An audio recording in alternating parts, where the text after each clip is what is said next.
reluctantly crouch at the starting line, engines pumping and thumping in time. The green light flashes, the flags go up, churning and burning, the yearn for the cup. Oh, start your engines. We're back with another episode of the Grunge Bible Podcast, and we're ready to take it the distance. What is that? That was The Distance, the intro to The Distance by Cake. Okay. I had no idea what the hell that was. Yeah, Cake, kind of like a Weezer-esque band, pretty, they were really, pretty interesting when they were at the top, if you would say that they were ever at the top. But, they were up there. They have some funny songs and whatnot, but I was just trying to think of something to start the podcast off. So it's pretty good. 200 some odd, times into this, it's hard to come up with fresh ways to start. Yeah, we try to mix it in. I mean, there is like good, lyrics and quotes are always my favorite to bring it in. Obviously, when one of us do that, but sometimes you got to go back to good old faithful. Welcome. Hello to and another welcome. Episode. My name is Ethan Shalloway. I'm joined by Chris Salona. This is episode 219 of the Grunge Bible Podcast. Damn. And we like to start every episode by asking how we're doing. A little mental health check-in. So, Chris, how you doing, man? We're checking in. I'm good. I have good things to report on this check-in. Feeling good. We're recording May 29th. It's a Thursday afternoon. It's been a pretty steady as she goes kind of week. I'm keeping it between the beacons so far. Had a good holiday weekend this past weekend, the Memorial Day holiday here in the States. Got a nice 3-day weekend. For once in my life, I'm feeling pretty well rested right now too, which is good because I was not feeling super great last week. I was like a little sick for a few days, but we're back on track now and we're rolling on, dude. So no complaints here. Feeling good. How are you? Yeah, man, I'm doing all right, doing well. Just getting through each day. We got back from Tucson, Arizona on Sunday, and although the competition didn't go as planned, like we said before, anybody can have a hit streak, but it's getting out of the slump that really makes people great. So, we're just setting up for a great second half of the season. Only a couple of meets ahead. Not going to be able to do anything crazy like go to Europe, and it's just not in the timeline this year, and that's fine. It's all good. We are, engines pumping and thumping the line. And the wise words of Cake. Mm-hmm, grab a slice of that flashes. Cake. Yeah, so, yeah, man, we're doing all right. We're hanging in. I got a wedding this weekend with the old college teammates and friends. And everybody's getting married. Everyone, yeah, the wedding, you don't want to miss them. But, dude, I mean, more and more people get married, and it's just, never a good time to step away for... especially if it's a Friday wedding. Luckily, this is a Saturday, so I don't need to do anything crazy to get there. Yeah, well, I'll put it this way: it's 7 hours away. It's still a drive. Right, that's the thing. Like you've lived in Birmingham for quite a while now, and have you had a wedding that you haven't had to travel for down there? Or I mean, everything has been on the road for you in terms of weddings, right? Well, believe it or not, Kurt Thompson, my roommate. That's right. His wife is from Huntsville, so that was 2 hours away. So. Yeah. Still, I mean, 2 hours isn't nothing. Yeah, exactly. So nothing on the doorstep. Yeah, but it was, compared to everything else, it is nothing. Yeah, yeah, absolutely. It's like a pebble in the lake. Usually we're traveling, but that's fun. That's the fun part of life. I mean, it wears on you, but wouldn't have it any other way, I guess. Yeah, absolutely. This is the way it goes, but ultimately we're there for the people that we need to be there for. And it's always nice to get the invites, stuff like that. It's means a lot, especially as we get older. Wouldn't miss it for the world, as I like to say. Damn right. There's a lot we would miss for the world, just like we wouldn't miss doing another episode here of the Grunge Bible Podcast. And this is going to be a good one. This topic, I think, is never far from the minds of everybody that tunes in because, you can't look at one side of the coin without the other. And we're going to attempt today to construct and deconstruct what exactly the deal is with post-grunge, what we think about it, why we think people don't like it, and perhaps maybe why we don't like that people don't like it. But it's going to be a good conversation, little philosophical here. We'll get into some of the bands too, perhaps, that are hallmarks and stalwarts, if you will, of that time and place. But You know, they're always right around the corner, these post-grunge bands. They're always kind of like peering through the, the doorway, looking at everybody else in the other room. So that's right. And times are changing, right? Times are always changing. Oh, yeah. In the wise words of a great band, everything Bob that dies Dylan someday comes back. Oh, and the band and Bruce. Yeah, Bruce, we're rolling with these allegories here. What Bob Dylan lyric were you thinking? I mean the song "The Times They Are A-Changing." Oh yeah. You better start swimming or you'll sink like a stone. For the times they are changing. Yeah. Oh man, this is already a good episode. We've hit like 3 quotes already, 3 lyrical quotes, and my brain is feeling stimulated right now. I'm feeling, good. I'm feeling mossy. My brain is percolating here. So we might as well start as we typically do by thanking the people that allow us to do this, because the people finance this podcast here, and that is mainly through the Patreon. And I'm pleased to report that the streak continues here. We have another new member of the Patreon and a new member of the top tier of the Patreon. So we would like to welcome Heidi in Chains to Patreon. So Heidi joined just a few days ago. Definitely always warms our hearts to get that notification. So I was able to reach out to Heidi on Instagram because they had reached out to us and suggested that we check out the band Hammerbox, which I think Hammerbox has been suggested to us before. But I didn't really remember much, so I spent this morning listening a little bit, and definitely some solid stuff. So reached out, the normal take the pulse of somebody who's decided to give us money. And Heidi wrote back and said, I found you guys on social media somewhere, which led me to the podcast. This is my first Patreon experience. I wanted to support you guys. Oh. I love good music, and especially grunge. I was a teen in the 90s. I'm not saying all music is bad these days, but I sure do miss the good old days. Hope you like Hammerbox. So Heidi, thanks for joining. We hope, as I wrote in the message, following your message, I hope that we're doing the genre that you grew up with some appropriate justice. Hopefully we're not making a mockery of what you grew up listening to. And thanks for being here. It means a lot. Yeah, I love getting new top-level patrons. I mean, even though it's expanding, I feel like we've had a lot of news on that front lately, which is really, well, really the competition great. Right now. I mean, one week has gone by and there has not been any more jostling at the top here, but it's never fully settled. It's never safe.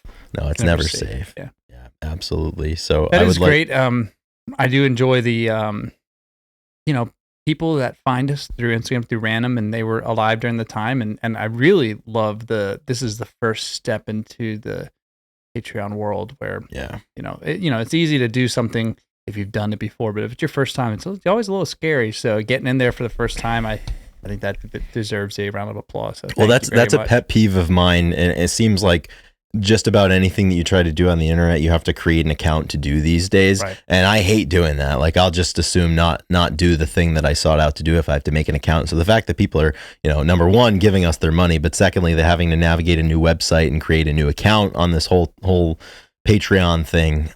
It's pretty cool that people are willing to do this, especially people that grew up with it. Like, I feel like it's a good handshake and pat on the back for us that we're doing a decent job here. If the people that were there when it happened appreciate us enough to give us some of their hard-earned cash. I wonder how many episodes in she's listened to before. I don't know. Yeah, that's a good question. I'd love to know for everybody that chooses to support us that way. Like, how long did it take? Was it like first episode 10 minutes? Like, hey, I'm in. Or there's definitely some people out there that I think have been listening for quite a while, and then we finally, it's a war of attrition out there, Ethan, and we're in the trenches every day, every week. Mm-hmm. That we are. Oh, yeah. So we would like to thank Heidi for joining the party here, and also everybody else at the top tier on Patreon. So in accordance with the top of the totem pole, the Cracker Man is still up there. So thank you, Cracker Man. Just behind the Cracker Man remains Abraham, who is the cutest basset hound ever. And the other individuals over there at the top tier are Black Hole Sean, A Bit Dusty, Debo, Eddie Vedder got me through my second divorce, Doug Endy, Gochu John, Apona, Jade Mercado, Carlene Salona, Jamie Lynn, The Michael Dooley Project, King Buzzo Stole My Hair, Russell, Seattle 4 Fanboy from New Jersey, Nikki 6, Sherry Matthews, Sunshine Slackers, Ultra Mega OK, and What the Fuck is Up Denny's. So thanks everybody for your continued support. Appreciate it. And I also need to say, if you've joined the Patreon recently and you have not submitted an episode topic, please get in contact with us, because we are checking off a Patreon requested episode today. This was the idea of the one and only Plush Mike, who wanted us to get into the post-grunge world here a little bit. So we're happy to get to that today. But it wouldn't be a Grunge Bible episode without This Day in Music. Oh, yeah. We are going back. Well, actually, I think we're going to start with just the national day. This is June 2nd. This is great. This is just this day in history that we get to celebrate. So June 2nd is apparently National Rotisserie Chicken Day. This is a great holiday. This is a big day. This is a big day. Yeah. Rotisserie chicken has revolutionized my college, and I mean, it's always been a part of my life, really. We used to have rotisserie chicken as kids. I loved it. You can eat it right with, if you get the Mojo chicken or the oven roasted, the original. There's different flavors, Cajun. Oh yeah. Great stuff. Garlic and herb, perhaps. Yeah. Lemon pepper. Lemon pepper was an absolute titan of, of weeknight dinners. The skin for the rotisserie chicken, just so good. So good. There's something I love. I mean, you got about 4 days once you open it, right? And then it starts smelling. even that's a little generous sometimes. Yeah. But man, I like making it, buffalo chicken dip. That's the easiest way to shred that. If you're making a pot pie, perhaps. A lot of tacos. Yeah, really good for some soups. Oh, yeah. Rotisserie chicken, super versatile. And I mean, the price has definitely gone up. It used to be $5. Now you're paying $7 or $8. I'll tell you this: my grocery store of choice up here in Rhode Island is Market Basket. I believe they're Rhode Island, Massachusetts, and maybe points further north than that. They are still holding strong, $4.79 for a rotisserie chicken. Yeah. And I've been in the habit of I usually train Monday, Wednesday, Friday, Saturday sometimes, and I usually go to the grocery store either on Friday evening after I train or Saturday after I train. And, end of the week, the bench is getting a little thin. There's not as many arms in the bullpen in terms of dinner. And, it's like, oh, do I go get Chipotle? Do I, get something else, perhaps sushi, what have you? And, never fails, you're in the grocery store. Man, what am I going to have for dinner today? The last stop for me before I go to the registers, I have to walk by the rotisserie chicken display, if you will. And last week, actually, I grabbed one. And I'll tell you, tomorrow's Friday for us. And it's looking like it might be another rotisserie chicken night. Yeah. Can't beat them. They're pretty great. Yeah, it'll give you 5 or 6 innings every night. It may not go the whole game, but nothing really super flashy. Like 92 throwing strikes, getting ground balls. Yeah, and that's what we need. And that's especially at the end of a long series like that on a Friday night, you got to you gotta rely on really the consistency. important for the midweek summer games. I went grocery shopping last night and I walked by and they were out. And that happens sometimes. Yeah, nothing worse than when they're out. I mean, if you go a little bit later in the day, I feel like they sell out. Other side of the coin though, when you time it just right and you see them putting it out and you just see like 15 what are you gonna pass it up? Yeah. Ripping hot rotisseries. I mean, the only I'm speeding a little bit to get home because gotta deconstruct that sucker and start eating. Strike while the iron's hot. Yeah. So happy National Rotisserie Chicken Day to everybody. I'm sure that's why you tuned into this podcast. Next up, an actual This Day in Music History. On this day in 1941, longtime Rolling Stones drummer Charlie Watts was born. He was the longtime drummer, as I said, of the Stones until his death in 2021, and definitely one of the great drummers in music history. So happy birthday to the late, great Charlie Watts. Happy birthday, Charlie Watts. Moving to 1968, another birthday, very important. We have Lester Green, a.k.a. Beetlejuice, was born. Dude, the beat Incredible, goes on. Dude. The beat goes on. This dude was a legend, took over the internet a couple of years ago in a resurgence. Oh, yeah, and, Renaissance. A renaissance, if you will, I guess made popular in the Howard Stern radio world and WWE or whatever he was. He's been involved in a lot of different things. Yeah. And as we'll talk about with post grunge, maybe hated for a little bit, but then came back, had a great comeback, and I think he's endeared by many. Everybody finds their niche eventually. And Beetlejuice was no exception. Certainly has. I'm glad. So this day in music, the lineup was a little thin just because there were only like 3 or 4 things that I could find that would be pod worthy. So sometimes I expand my search to just birthdays of public figures and or events in history or events in sports. And this one, I decided to expand it, and I was scrolling down, and he was pretty far down the list that I found on Google for birthdays on June 2nd here, but definitely a worthy addition to this list. So happy birthday to Beat.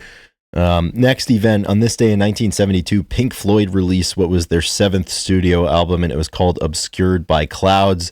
I know we've been talking about Pink Floyd a good bit last couple of weeks, and Ethan, you've been listening to them a little bit more, and this is a really, really solid album. It's got one of my favorite Pink Floyd songs called Childhood's End, which is included on this album, but another gem in the great discography of this band.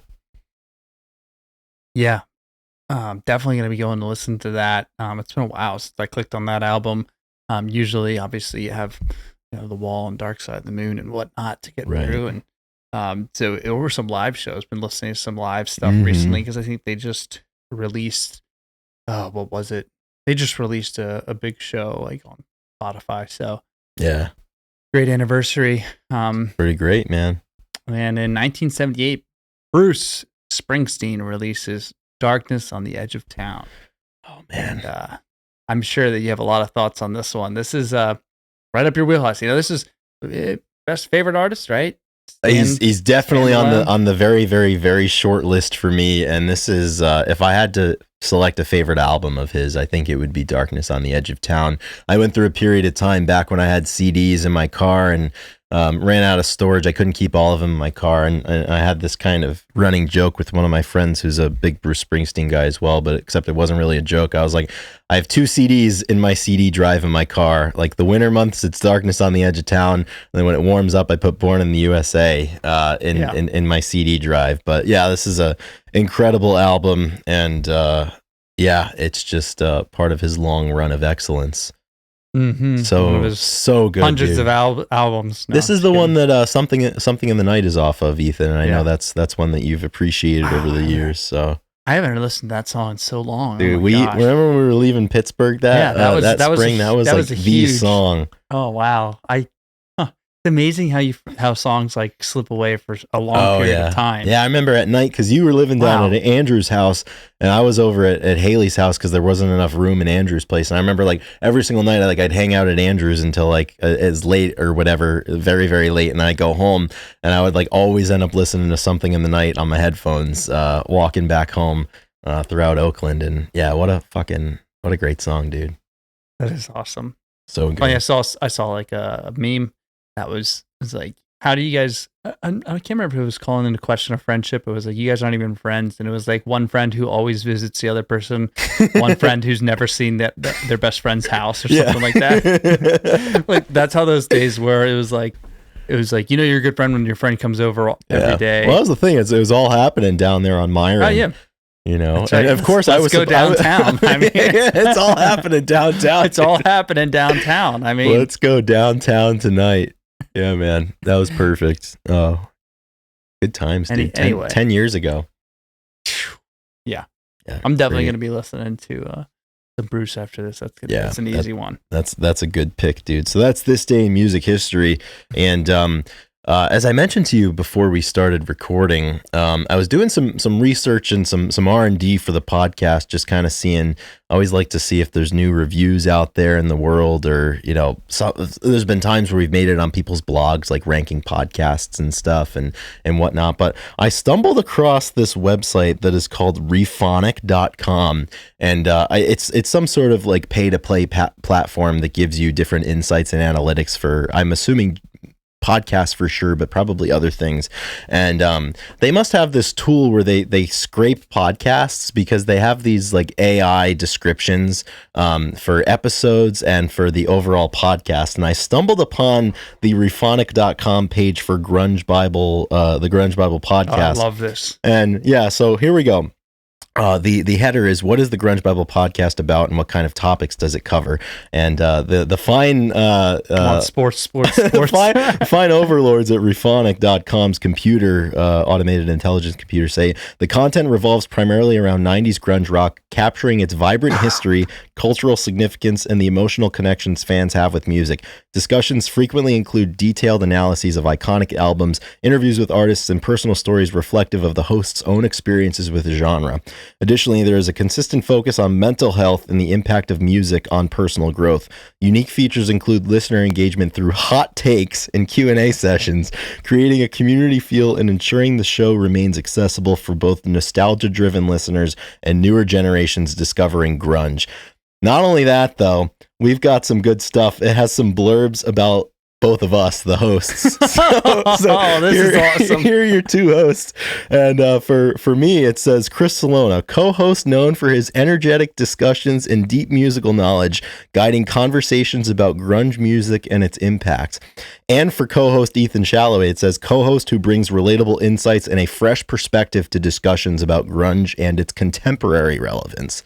And then the final section here, which is pretty good, is this is the listeners say section. So this is key themes from listener reviews highlighting what works and what could be improved. And there's three little blurbs here. The first one says, listeners appreciate the engaging and humorous discussions, often reminiscing about their favorite 90s songs and discovering new music through commentary. Second blurb, the warmth and camaraderie between the hosts resonates with audiences who feel a sense of community and connection. And lastly, although equally as important, some reviews point out the hosts' lack of personal experience during the grunge era, leading to mixed feelings about their interpretations of the music. Wow, dude. Oh, man. Definitely written by a computer, right? I mean, definitely takes. I love it, dude. That is like, can we just like screenshot that and like use that? That's like so good, dude. It even does like episode by episode. It gives blurbs. Also it has a rundown of some recent guests. So like for Sam Culp, the description was music enthusiast and longtime friend of the hosts. And then for Drew, it says producer of the Grunge Bible podcast and former bandmate of the hosts. Eric Lederman is a, quote, music enthusiast and knowledgeable guest in the grunge genre. Noah Weiland, son of the late Scott Weiland, musician and artist, and Mark Hopkins, musician, gear reviewer, and host of At Home with Mark on YouTube. Dude, that's really, really extensive. I mean, like, yeah, that's good stuff. Yeah, cool. And apparently this website aggregates all of our reviews across different platforms. So we've been reviewed 435 times, and we still carry a 4.9 out of 5. So it's not too bad. Not too bad. No. Wow, good job reading finding that. That's pretty random. I wonder how many. Is it a big site? Do we know? Like, I have no idea. Yeah. I have no idea. The SEO of it wasn't great. Like I had to scroll a little bit to find it. But I'm glad that I clicked on it. Like I don't really like AI that much. I think it's going to be very destructive for. But like this is what it's for. It's not for taking people's jobs. It's for shit like this. It was funny. So apparently we're warm and convivial and have a lot of camaraderie. But we weren't there for grunge rock, so we suck. And I wouldn't change it. Yeah, I wouldn't change it either, man. I wouldn't change any of that. That's fairly correct. The last little bit about this, and we get to the episode. It has like 4 or 5, probably there's 8 of them here, and it's just different subjects that apparently we hit on frequently. So these subjects are Pearl Jam music, dark matter, grunge music, summer 2024, Olympic trials, the OC, and Layton Staley. Wow. What a beautiful grouping of topics. I was hoping that Elvis would be in there, but the others are fine. Oh yeah, it's funny because it aggregates all of the written reviews too, and I'm sure we read this one on the podcast at some point. I just don't remember it. The subject of it was grunge rock lives on. The body of the review was these guys hate the Beatles, love Creed, and where Elton John is king, and I love it. So simple. I love it. That's it. That's all it takes. So that's apparently what Internet AI thinks of the Grunge Bible podcast. That's awesome. Yeah, it's not bad. Taking all that information, everything we just talked about, let's move into post-grunge, and this is probably really fitting because this is more during our timelines. A little bit closer. A little bit closer, and I'm sure that people that listen that say we weren't there probably assume that we love post-grunge. A little secret, we do. Oh yeah. And so basically, what we'll be talking about is, so we got the late 90s, right? When there's a little bit of shift and everything's kind of moving to digital, early 2000s, kind of the downfall of, I think like in the beginning, like, when it's up close and personal, you don't really know what's happening. Then I think a few years go by and everybody's like, wait, we got to reject this post-grunge movement. That's talking about like the Bush, the Stained, even like Foo Fighters or, yeah, all the bands, Puddle of Mud, Collective Soul, Live, Seven Mary 3, Silverchair even gets involved in there a little bit. And then obviously, the early 2000s, different ball game. Yeah, it's like the second wave, kind of what we were talking about earlier, which I think that's a good way to put it. You have those end of the 90s stuff, and then you have a lot of the bands that come out in the 2000s, the Nickelback, the Fuel, Hinder, Shinedown, Breaking Benjamin, Three Doors Down, 3 Days Grace, Either. And obviously got a lot of hate, and then in the last like 5 to 10 years, 2015, like the last 5 years, there's been a big resurgence and comeback. And so we'll do our best to kind of like talk about what we think and why it got such a bad rep to start, if it was, deemed, if it was validated or if it was really just a bunch of bullshit. And you can see both sides. I think like, the problem is when you have like something subjective like music, people are going to like it and people are not going to like it. And they're going to have their reasons for it and they have their personal experiences to kind of pull from of why they like or don't like stuff. Because, grunge, we love grunge. There's a lot of people that don't like grunge. Right? Yeah. They think that it's too sloppy. You can't understand the lyrics. It just in general, like a lot of people that won't forgive grunge for killing hair metal. Right. You have that people. Yeah, exactly. It's all generational. And you see this, I think when we were talking about this before we came on, it's like, this is just a generational battle that happens. And this is not just within music. There's so many things like, oh, we had it better back then.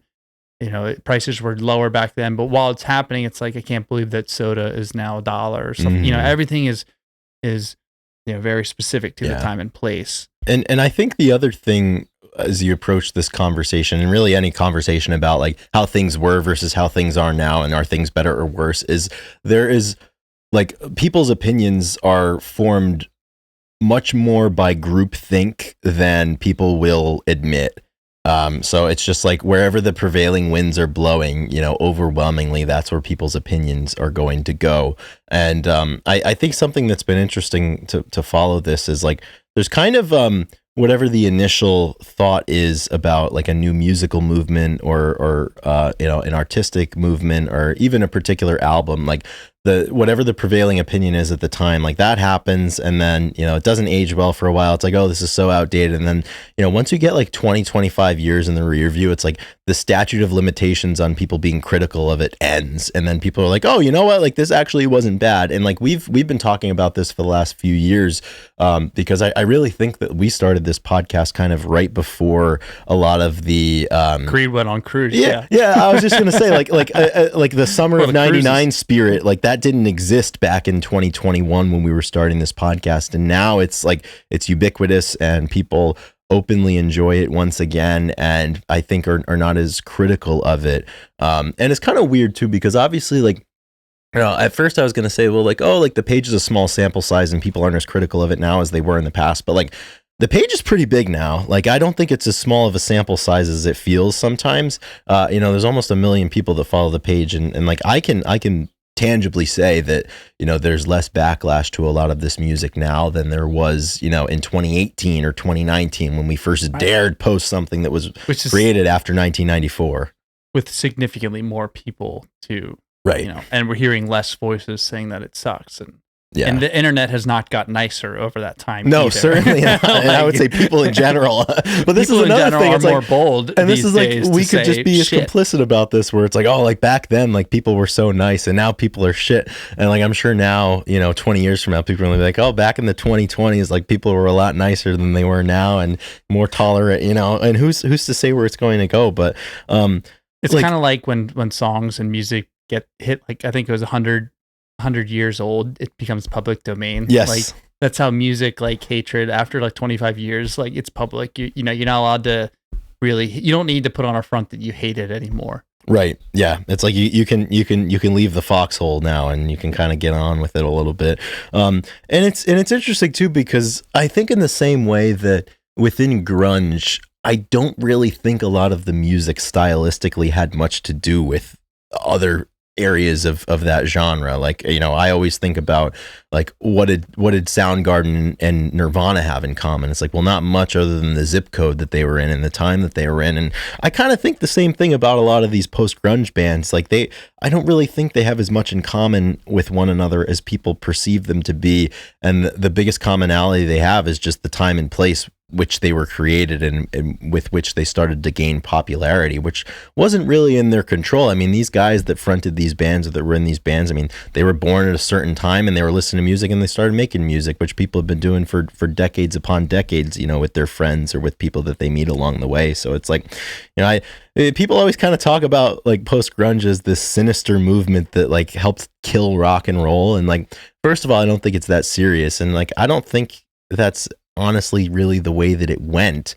I mean, rock and roll and grunge alternative was, top dog in the early 90s, and it was so commercially viable. So, obviously the people with money that want to make money off of these things are going to sign a lot more of these bands. And that's exactly what happened. You kind of flood the zone with a lot of different bands, and, you get different sounds and different influences. And I don't think, it's inherently meaningless or inherently valueless just because it happened to follow something that was incredibly meaningful and incredibly valuable.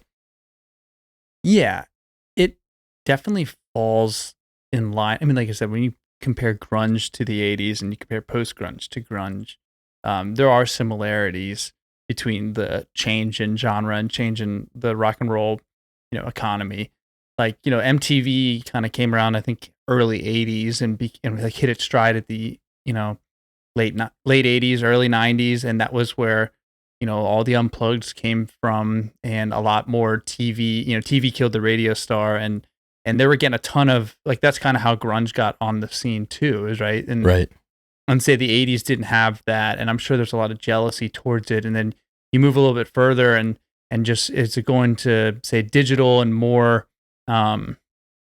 a lot. I think a big thing is like the production value changed, and the way that the access that artists had, and how they used, and obviously there was a lot of influence to make, hooks, melodies, and just overall like a cleaner sound. But they wanted to stay heavy because they were influenced from that. So there's like a cleaner sound, a more produced sound from the 90s or from the late 90s, early 2000s, that kind of gets under the skin of the the 1991, Bainbridge Island people. Like, it's not that we didn't have that. So it's not fair that you have access to that.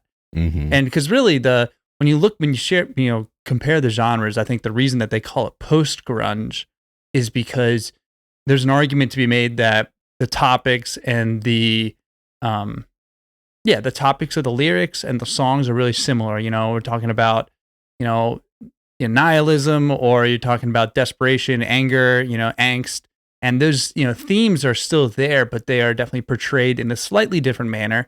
The lyrics are a lot simpler if you compare the two, and maybe even the guitar work and the drums. I mean, everything's just a little bit different because it's, it's made for radio, and it's made for selling albums, not necessarily just putting out music. And I think that's where a lot of the disdain came from, because people viewed that as inauthentic. And, whether it's true or not, we're not the artists and stuff and why they did it. I'm sure there's definitely a lot of people that know, like, okay, this will be hit. We want to do it. We want to make it big. But, it's an understandable reason why you may not like a certain type of music, right? Like I said, authenticity is a big word these days, and how to stay authentic with the internet and whatnot. But I think it's always been a struggle for people to I mean, you have stuff you want to do and you want to be big, and if you have a chance to sign with the record label and they're like, hey, we'll sign you, but you need to do this. And you go, okay. And then, you got to add another guitarist and work with this producer. Like, you're going to do that. Right. And then you do, and then you hear the hook and you're like, I don't care what people say when like simplicity and hooks and whatnot. Like, I mean, you will catch yourself bobbing your head to these songs, and then you'll say you don't like it, but there's a reason that everybody bobs their head. Well, that's the thing. Like, the game has not changed as much as people think that it has. It's like the people in their late teens and early 20s are going to be writing about, the state of the world and what their future looks like and feeling alienated, because that's just how early 20s people feel. Like, I felt that way. I still feel that way in certain ways about things. Like, and people that are artistically inclined are going to make art about those things with the conventions of their time and place. And that's just the way that, I mean, it's still happening. It just takes different forms here. People are still writing about this stuff. And, it's one of those things. Like, I think around like the mid 90s, once you saw how profitable the grunge movement was, it's like, a lot more, a lot of record labels were devoting a lot more money to scouting these bands and signing these bands and giving them a lot of runway, because it's like somewhere out there's going to be some hits, and invariably, like, there were a lot of hits, and there's a reason why, these songs were everywhere, to speak nothing of like whether people felt that they had value or not. I did a little exercise where I took some of the lyrics from our favorite bands, and I translated and transcribed it to some of the lyrics from the bands of the early 2000s. And I thought it was really funny because in one breath you have, our holy grail, into the flood again, same old trip it was back then. Fast forward, 10, 15 years later, that's translated to look at this photograph. And Chris, I did a quick look at, I was like, you know what? I need to look at the lyrics to Photograph. So if you will, I want to read the first little bit because it is. Oh yeah. This was like my national anthem as like a 9-year-old when this came out. Nickelback 2005. Look at this photograph. Every time I do it, it makes me laugh. How did our eyes get so red? And what the hell is on Joey's head? And this is where I grew up. I think the present owner fixed it up. I never knew we ever went without the second floor is hard for sneaking out. And this is where I went to school. Most of the time I had better things to do. Criminal record says I broke in twice. I must have done it half a dozen times. I wonder if it's too late. Should I go back and try to graduate? Life's better now than it was back then. If I was them, I wouldn't let me in. And like, here's the thing, like, it's become such a joke, but like, what's on Joey's head? I mean, that is an incredibly earnest song looking back on like a perhaps troubled childhood and like doing like the fucked up, like funny things that we all do as 16, 17, 18-year-olds. Like, I don't know, like, I feel like that's incredibly relatable, and like, just because they're not speaking in riddles and tongues and everything, or the way that Chad Kroeger decided to style his hair in 2005, people decided to hate it. But like, as I was talking to you before we did this, like, this is kind of more, as Rephonics said, we get flack because we're not from the time and place. Like, this is like our wheelhouse. As I've said before, All the Right Reasons was the first CD that I ever got. And like, it was cool to have that CD. I got it Christmas 2005. And after the break, I went back into school, and it's like, oh, like, what'd you get for Christmas? I was like, I got the new Nickelback CD. And everyone's like, oh, cool, man. Like, that's awesome. And it was cool to like that song. And even Rockstar, like, that was a cool song. Saving Me, Far Away, like, these were cool songs. Like it, and I think like somewhere along the way, and every generation does this, where it's like they have whatever art, and then like, just because like the ensuing art is more accessible, or it's not as complicated, or you don't have to really analyze anything to kind of get what they're talking about or understand what they're talking about. It's like, oh, it's inherently worse. And like, I don't think that's true. Like, something does not have to be complex to be good, and something does not have to be like a diatribe or commentary on a big idea for it to be authentic. And like, I think that's the thing. And you have a couple more examples here. Just, it kind of makes me think about that authenticity thing that you were saying earlier, where it's like, oh, these guys in Seattle in the late 80s and early 90s were so authentic with what they were writing about. in a weird way, like the post-grunge guys were too. They're writing about stuff that was on their mind. I mean, there's a reason why they wrote about this stuff. And if they tried to make it like this like decadent and wordy thing, like a lot of the stuff that we love from the early 90s was, like they would have gotten crucified for that too, because they're just trying to rehash what was already done. So at least they're doing something different, and everything ebbs and flows, like in terms of complexity, in terms of there's a reason. I mean, look at some of the bands you had in the 70s. I mean, we just talked about Pink Floyd and how intricate and big and how much of a soundscape they created, but it's like there were bands in the 80s that were unbelievably popular, and perhaps more popular than Pink Floyd was, that was not creating music that was like that. Yeah, I mean, you can look at Led Zeppelin, and then you have the Greta Van Fleets, where it's like you're doing exactly what they were doing. We hate you. Yeah. Or, you do it a little differently, and it's like, why are you doing it differently? We hate you too. Yeah. It's like you're damned if you do and damned if you don't with a lot of this stuff. And I think so much of it, like it's not even a question of like the nuts and bolts of these songs or these bands or how they played. I think it just strictly comes down to that thing that every generation does that you spoke about at the beginning, where it's like, you put the rose-colored glasses on and you look back to when you were a teenager or what have you, and it's like nothing will ever be that good again, and everything is shit since. And like it's shit since because you're not a kid anymore. Like you're not 20 years old. You're 40 and you have a family, and you're probably not going to be listening to that stuff or relating to it the way that you would if you were 20. I mean, yeah, like what resonates with you more, Chris? I hate everything about you, or I gather speed from you fucking with me. Like when I'm 13 years old, or, you could say, I shot my love today. Would you cry for me? Or you can just say, she fucking hates me. She fucking hates me, and those songs perhaps were just as popular as each other. And just as poignant. And then my favorite, like what are you going to be able to relate to? Someone saying, I've been locked inside your heart-shaped box for weeks. I've been drawn into your magnet tar pit trap. Or I'm on the outside, I'm looking in. I can see through you, see your true colors.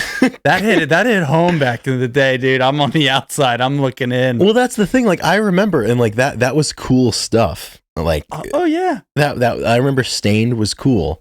I mean, it like, and yes, the composition, the way it's not as it's not as cryptic, or the guitar parts and the lyrics, but like the simplicity is really important too in art. Like we talk about that a lot too. I mean, simplicity sells, and it just they just have really good drudging guitars, and then they just like yell that it's like a lyric. It's like something you would actually say to somebody, not like a more cryptic I would rather starve than eat your bread. Drifting body and soul desertion. Exactly. Flying yacht, not yet quite the notion. Oh, yeah, gosh. But I think the other thing too is like people get so caught up in comparing different eras and different stuff, and like I really don't think it's necessary. And I think part of the reason, and this should, in my opinion, like this should end a lot of the discourse. It's like part of the reason why people are so hard on what came after the grunge era is because the grunge era was so good. So like you can transform that conversation and just turn it into one of reverence and respect for what had happened, and not consternation about what followed it. I mean, like those guys were incredibly gifted, and like no matter what time and place they came about, like they were going to make waves, and they were going to make stuff that mattered.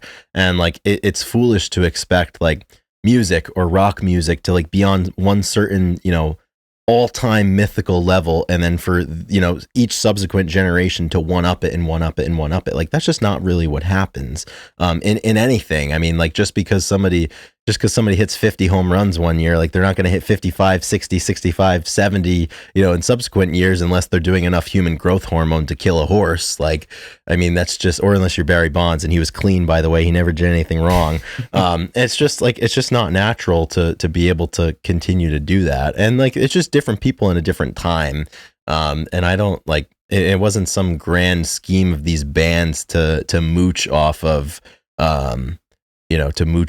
what people had done in the past. I mean, they were just making music. Everybody was just making music. Yeah, I think that thinking about the landscape of music is so important. when like, yeah, everybody's kind of doing the same thing, and then you branch off and do something a little bit different. You get some slack or some flack for it. Always but then do. as time goes on and it moves on to the next thing, right? You move into the 2015s and now, and it's like, oh, the stuff that Nickelback, Creed, like that is no longer like, we're no longer flooded with that music. So now it's okay to listen to it because it is a deviation of what is popular now. Yeah. Not just saying that it used to be popular, just like literally anything other than what is being shoved in our faces is we are going to like be way more acceptable of. Mm-hmm. And I think that's really the crux of why things come back and stuff. Cause you just kind of like, all right, I'm getting sick of like, you're hearing the same songs on the radio. You're hearing the same songs on commercials. Like, I can't believe that. I remember when Kendrick Lamar's new album came out. It's like, oh wow! And now it's like it's using every NBA in between songs. He's on the Super Bowl. I mean, the album is still good, but it's like it's everywhere. So it's like, okay, people kind of like pack up the dog and pony show once something reaches a certain level of popularity. It's like, all right, we're on to the next thing. Yeah, it's like, okay, we need something else, And then eventually we're gonna go back and be like, wow, I haven't heard Kendrick's album in 10 years. Like this thing was gold when it came out. And so I always, I was also thinking, about the bands that you see that within bands all the time. Like, take Pearl Jam specifically, right? 10, everybody loved it. Well, in the beginning, maybe it didn't, but once it caught speed, like it's great. People still talk about being their favorite. Then you move forward and they put out something like, No Code. And, people, it turned off a lot of people. It's like, where's the Pearl Jam that I love? Right. They killed it. Yeah. But then like as time goes on, then they released Dark Matter or whatnot, and Gigaton, and you're just like, No Code was kind of sick. Yeah. Yeah, exactly. Right. But then, but Dark Matter, like, that's another one where it comes back and you're just like, oh wait, they still got it. We still really like it, pulled on the heartstrings a little bit of what we loved from the band. But then going back, like, these albums that as a Pearl Jam fan, people would be like, I did not like that at all. You go back and listen to them like from 25, from a bird's eye view, and you're just like, I'm so glad I have this. And I think that is so important in like when you're making music, just get it out there, and it may not be a hit now, but you never know, man. In like 10 years, you might be really glad that you released it when it did. Because there's like posthumous releases of like, this is all the tapes from whatever. Like I don't know. It's not as like, there's something about it, but it's kind of cool when it's like, oh, this has actually been out for 20 years. And now I get to go back to it. And that might just be me thinking, but like, I think just get it out there, and like, it may be some crap, but like at some point, we're going to look back and be like, glad we have it type of thing. Yeah, for sure. And I think as it relates to like the post-grunge thing and being critical of it, in my experiences, at least like in the comment sections around the internet, the people that are the most loud about being critical about, let's just say, Silverchair or whatever, are always the same people that are like so concerned with being seen as having good taste. And I just think it's such a waste of energy to be so focused on like how you're being perceived, because most of the time, like, just as people, like you spend time worrying about how you're being perceived, and like you're not really being perceived at all. Like everybody's so preoccupied with themselves that, like, they're not really paying attention to like who has good taste, or like who, God forbid you like something that I don't think is tasteful, and like it's really like just not that big of a deal. And like obviously, like as you get further and further, from the one thing that inspired people, like there's going to be different deviations of it. So like, for example, like some of the post-grunge bands, I mean, they were teenagers in the 90s, and like they grew up listening to the grunge stuff, and like, they put their own spin on it. And as time goes on, like, that which is inspired by something begins to look less and less like the thing that inspired it, just because time passes, and just the conditions change for the people that are, listening to it 10 years down the road or 20 years down the road. Like think of, for example, somebody puts out a record, and like Hoobastank, for example, Doug Robb, he's the front man. Like he was very inspired by Pearl Jam. Like that was a big band of his. And like he puts out a record, and like, it's like, okay, like that, like Pearl Jam inspired me, versus like somebody now who lists Pearl Jam as an influence, like because the conventions have changed, versus somebody putting a record out in 2025 versus somebody putting a record out in 2001. Like it's not going to sound like the thing that they're saying influenced them, nor should it, because like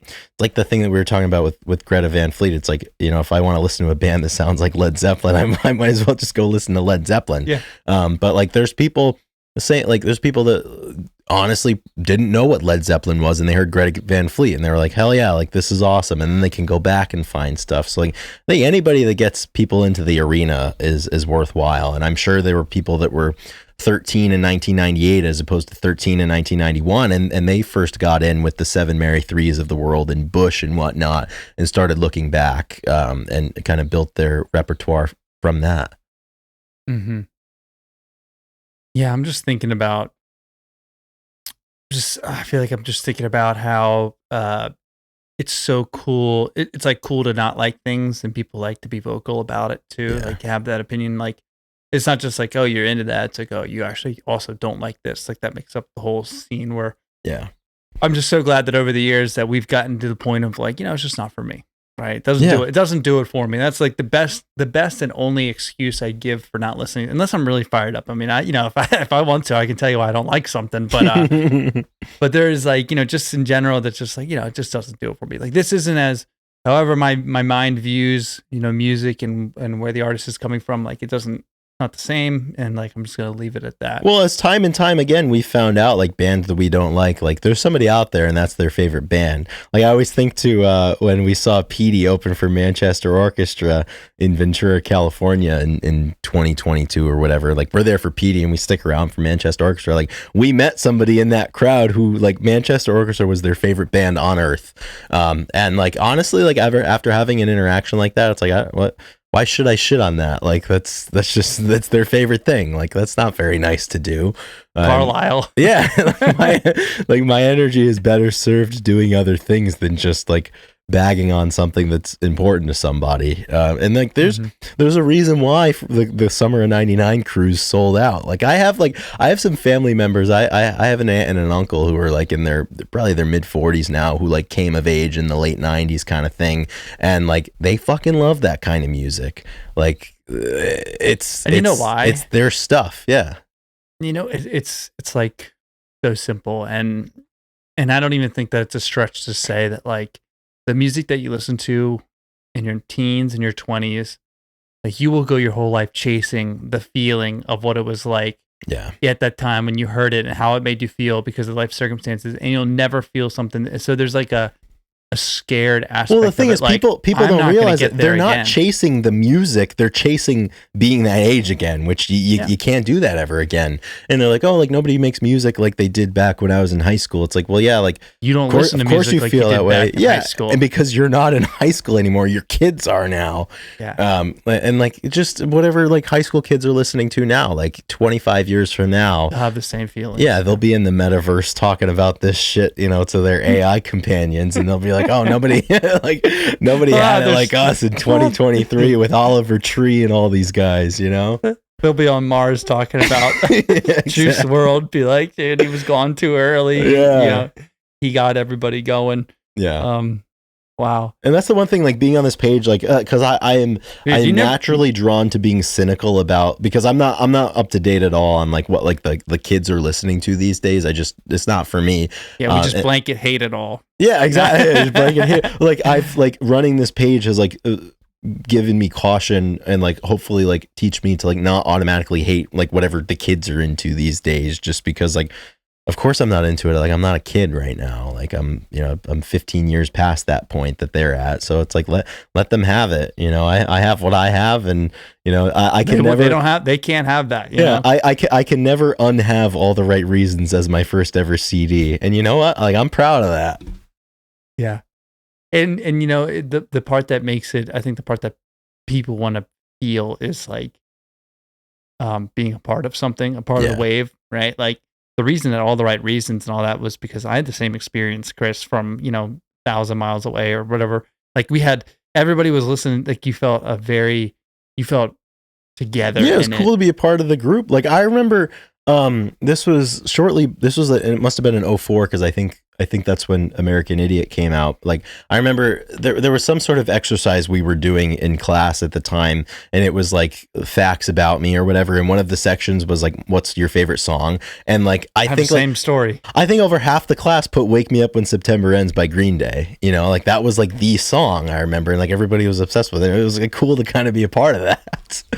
I definitely have told this story on the podcast of I had a music class and we had to bring in our favorite song and we listened to it as a class, and then we had to tell why it was, and I picked Diary of Jane by Breaking Benjamin. That was like I remember being like really stressed, but like, what's my favorite song? And I chose that. and I stood up there and we all listened to it as a class, and I gave some probably like, yeah, I love it because it's about the diary of Jane.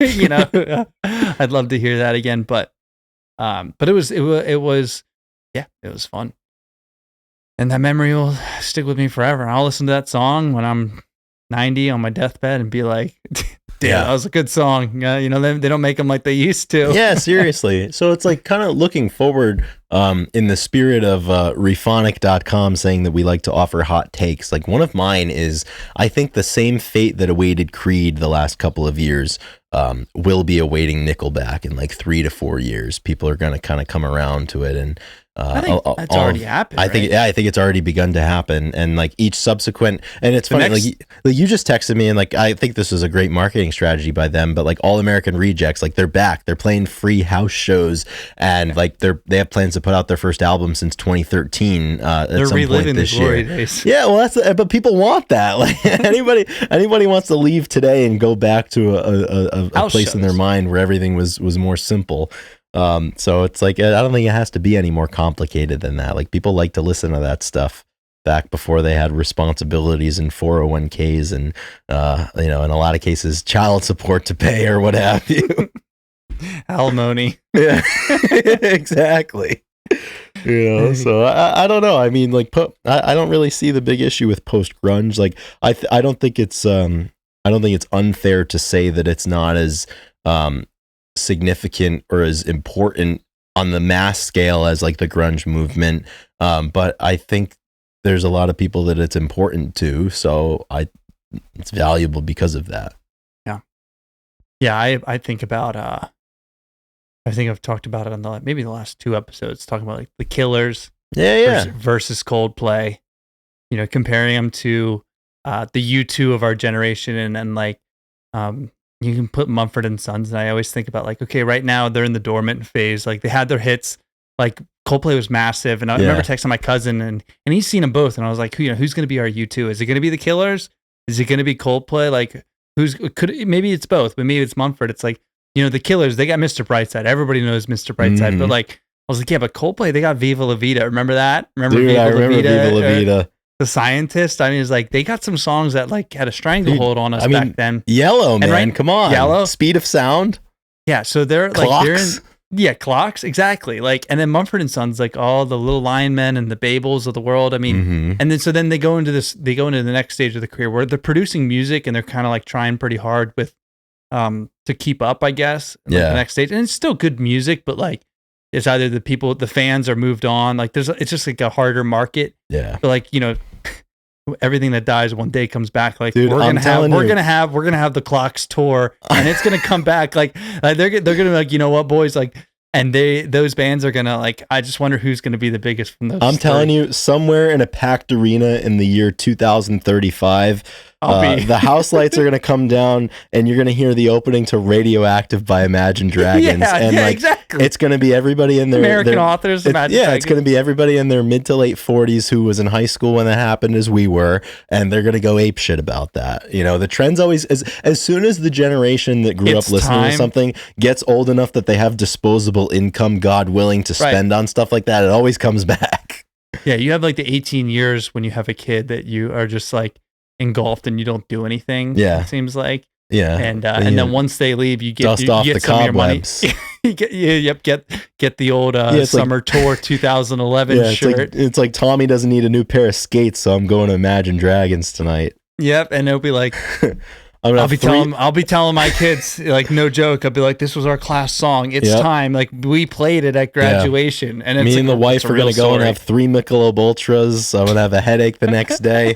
And it's going to be great. And life will be great. Yeah, man, it's going to be good. And that's just the way that it is. There's just cycles. Imagine Dragons definitely is spearheading the next like Doghouse band. Like was really big. Now no one likes some Doghouse, and like. The only thing that slows down the clock for these bands is when they're consistently churning out albums for the entire duration. And as I've discovered, Imagine Dragons put out an album called Loom last summer. I have no idea what it sounds like or anything. But, no one does. You know, you take a little hiatus, and everybody's going to be, a little bit more palatable to your return. Why do you think reunion tours are so prevalent? That's it. It's a marketing. It's not because they actually the band doesn't actually hate each other. Yeah. And they might. But like, this is just the marketing of like, all right, guys, we need to like the market is too saturated. We got to come back. Mm-hmm. We'll play the hits, and everybody loves a reunion and a nice ending. Everybody do your solo stuff, right? Like I know you want to go do your solo stuff. Brandon Flowers, like, come back in 10 years once that goes, and oh man, that's funny. Yeah, man. Yeah. All right. Any other something? That's pretty much it. Those are really like without those getting my like thoughts deep about. Right. Yeah. That's just kind of an overview without getting to the super niche. Well, and here's the thing, and this is where we'll welcome titles. Feedback. If people want us to get into some of these specific bands, we can absolutely do that. But I think the conversation just begins with what we've discussed the last hour, and just like the overall sentiments about it. And I really think, I truthfully think like what we talked about today is like why people hate it and why I think that they're incorrect. Well, yeah, and at the crux of it, right? Post-Grunge was disliked because of the production value and the cleanliness and the hooks and whatnot. Fast forward 15 years, that stuff sounds raw, right? Yeah. The production value's at another level. Mm-hmm. This is everything's like, at a different level. Little did you know, but those lyrics were actually pretty intricate. They weren't nowadays. It's even simpler. I hate everything about you. Yeah, like to the point, good. But yeah, it's just like comparing it, through the generations. Yeah, dude. I mean, like, come on. My girl's in the next room. Sometimes I wish she was you. I guess we never really moved on. Right. I mean, yeah, those lyrics are solid. It's really good to hear your voice saying my name. It sounds so sweet. Coming from the lips of an angel, man. That song, dude. Yeah, man. Good song. I remember downloading that onto my iPod back in the day. Yeah. From the vaunted album Extreme Behavior. I can't wait till in 30 years when you have a VR experience where I can actually sit on bus 66 and drive the route that I used to drive with, and I can plug in everybody's info and have the exact situation. I can relive the exact situation. Yep. It's gonna be great, dude. They'll probably just be able to scan my brain and take all the information just like they scanned all of our podcasts. Yeah. And they'll be able to put us back. And you know where I'm going to go to? Yeah, they're going to 339 Myron. Absolutely. I'll meet you on the porch, dude. On the porch, dude. And we're going to have that cigarette, our first one. Yeah, because everybody knows we never had one there. You get one. You get one. Post-Grunge, dude. Yeah. That's it. I think that's pretty good. Yeah, I would say so. Yeah, we can have another episode where we get maybe more into the weeds about certain bands like Seminary 3 or something. But for now, I think that wraps her all up. Yeah. All right, everybody. Thank you so much. We do have This Day in Music. I'm sorry, not This Day in Music. Songs of the Week. This is interesting because now I feel compelled to bring back a song from our childhood, the ages, but you have one on the top of your head that you can, Yeah, I'm going to. I'm not going to go to the well of what we just talked about. Before we started recording, we were just kind of chatting back and forth about the stuff that we've watched recently, and Netflix just came out with a documentary, or just released a documentary. I don't know if it was a Netflix original or not, but it was about the Vietnam War. And during one of the episodes, they interviewed Graham Nash from Crosby, Stills, Nash and Young, and he told the story about how Neil Young wrote Ohio about the Kent State shooting in May of 1970, and I went back and obviously listened to that song again, but then the B-side of that single release was a song called Find the Cost of Freedom, which is going to be my song of the week. And it's just like peak Crosby, Stills, Nash and Young, and certainly came at a tumultuous time in history, and, is a very, very weighty song.